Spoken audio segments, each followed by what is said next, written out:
Wapenzi watazamaji, ninawasalimu popote mlipo, hamjambo? Je, unanitazama kutoka sehemu ipi ya Kenya? Na kama upo nje ya taifa letu la Kenya, je, upo taifa lipi? Niambie tuweze kusahihisha register, tuone mahala ambapo tunafika. Karibu tusonge mbele.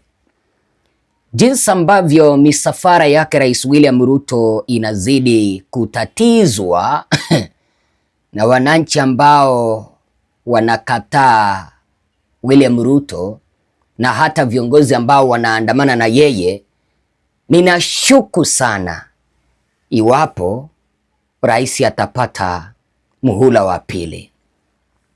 Mnamo siku ya Jumatano tarehe 18 mwezi wa pili mwaka 2026, mkutano wa Rais William Ruto katika kaunti ya Nairobi uliweza kukatizwa na kutatizika, ama ulitatizika na ukakatizwa baada ya wananchi kuanza kupigia msafara wa Rais William Ruto kelele. Hii ni baada ya hawa viongozi kuanza kuzungumza vibaya kuhusu Edwin Sifuna.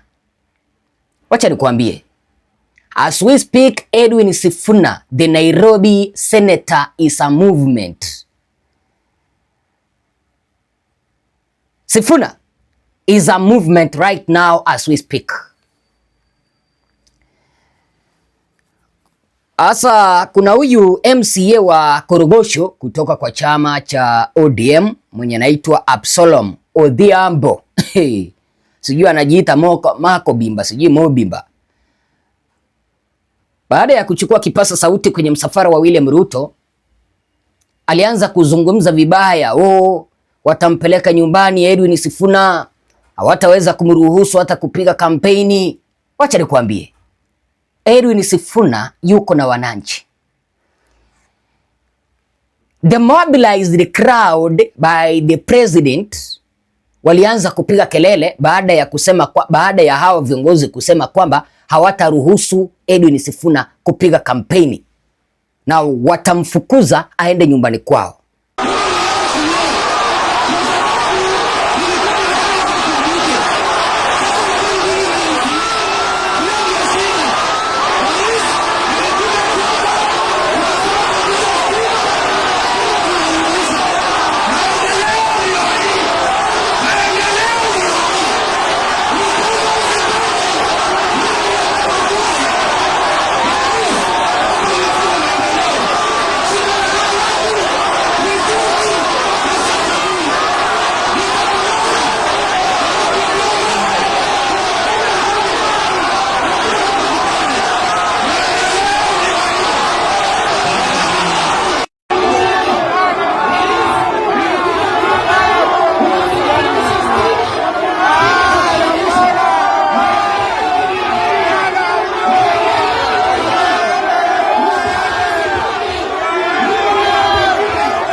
Kumbuka kwamba nilikueleza hapo awali kwamba hata rais, kipindi ambapo mkutano huu ulipoisha, sasa walikuwa wameabiri gari wanarudi, sijui ni Ikulu au walikuwa wanaenda sehemu zingine.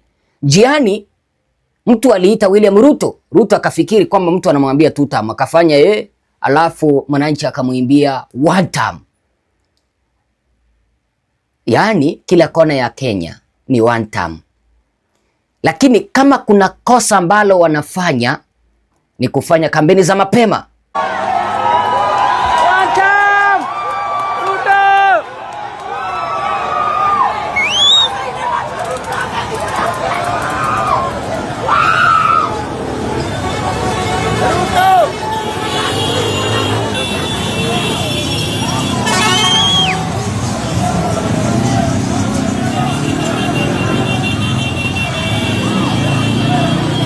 Wacha tu niweze kukuomba kwa moyo mkunjufu kabla tujaweza kung'oa nanga kwa hii safari ya kujadili yaliyokuwa yanaendelea, wacha tu niweze kukuomba kwa moyo mkunjufu, tafadhali chukua sekunde 1, 2, 3 kapiga subscription, bonyeza kengele, kwa sababu hiyo ndio njia moja pekee ya kuweza kukikuza hichi kituo nambari 1 ambacho kinaitwa Kenyan Media.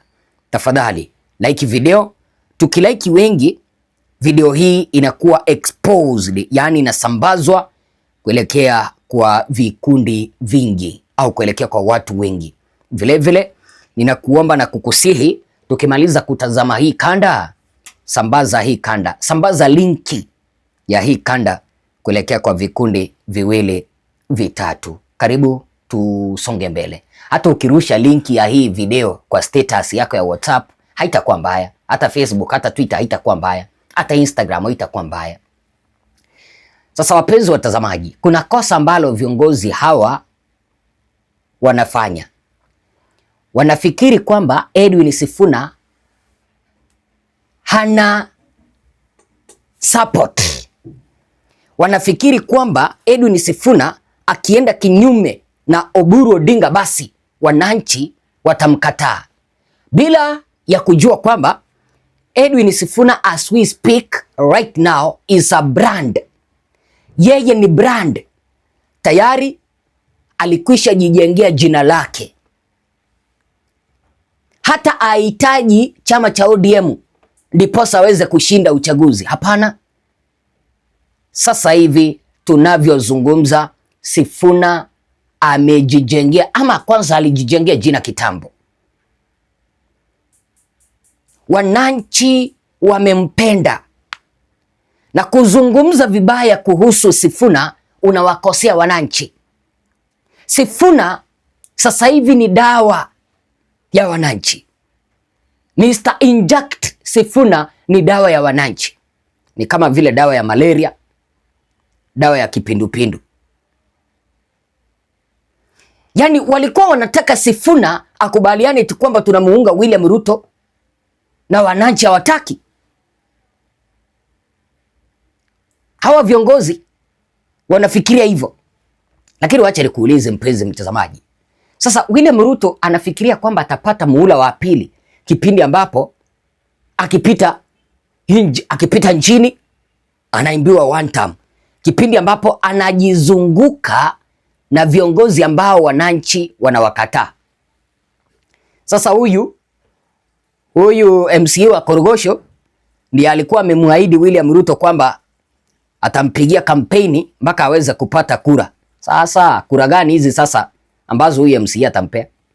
Kama yeye mwenyewe atashindwa, kama yeye mwenyewe hawezi akapata tena kura, atatoa wapi? Atatoa wapi hizo kura zenye atampea William Ruto? Kama unaona wananchi wanamuimbia, wanamkataza kabisa, usiguze Sifuna. Ukiguza Sifuna umeguza roho ya wananchi. Atatoa wapi kura? Kuna kitu ambacho rais hakijui. Wabunge wengi, viongozi wengi wako kwake kuunda pesa na wala hawako kwake kumpigia kampeni. Viongozi wengi tayari wamekwisha jua kwamba 2027 hawataweza kurudi kwa uongozi. Many MPs, many senators and many governors wameweza kugundua kwamba 2027 wananchi hawataweza kuwachagua. Kwa hivyo wapo kwa William Ruto tu kuweza kuunda pesa na kupata kitu kidogo ambacho maybe wataenda nacho nyumbani. Ground imewakataa. Sasa hebu niambie, tusemezane tu ukweli kiungwana, tuache emotions, tusungumze kiungwana. Wewe mwananchi mwenye yuko na akili timamu, utafuata huyu MCA wa Korogosho Absalom Odhiambo mwenye anasema kwamba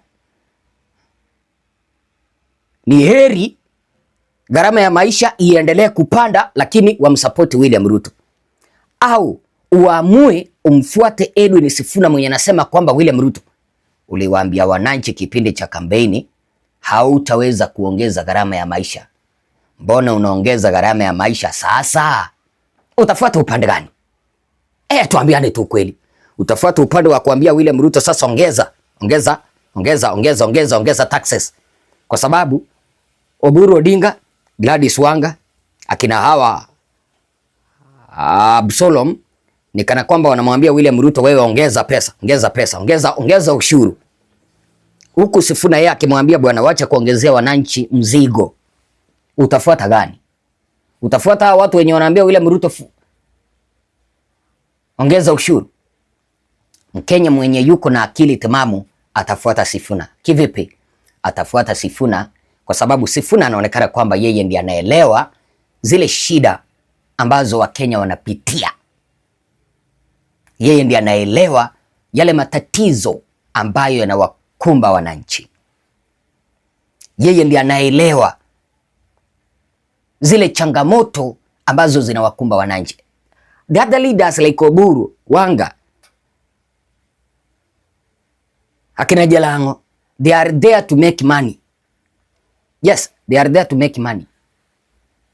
Sasa hebu niambie, imagine hakuna kazi hapa nchini. Kuna watu ambao wamegraduate na bachelors, wengine wamegraduate na masters, wengine wamegraduate na degrees. Lakini hakuna kazi bana. Hakuna. Kuna watu ambao waliweza kuahidiwa kwamba ukimaliza shule unapewa kazi. Kazi hawajapewa. Sasa unataka nini? Unataka tuendelee kuambia William Ruto sasa shikilia hapo, usipe vijana kazi, lakini endelea kuwapea 1000 wakuja kwenye mikutano yako wakushangilie? Mtu mwenye yuko na akili, mwenye anajali Kenya yake, mwenye anataka Kenya yake iweze kujengeka vizuri, lazima ataingia upande wa Sifuna ili tuweze kuhakikisha kwamba tunapambana tubadilishe Kenya. Serikali bila ya upinzani, hiyo sio serikali. Hiyo sio serikali. Kwa hivyo Sifuna ni mtu ambaye aliweza kujiundia jina kitambo na hata hawezi akayumbishwa. The more wanajaribu kwamba wanamtishia, the more Sifuna anaendelea kupata wafuasi. Wazo lako ni lipi? Wewe ni timu Oburu au wewe ni timu Sifuna? Hebu niambie.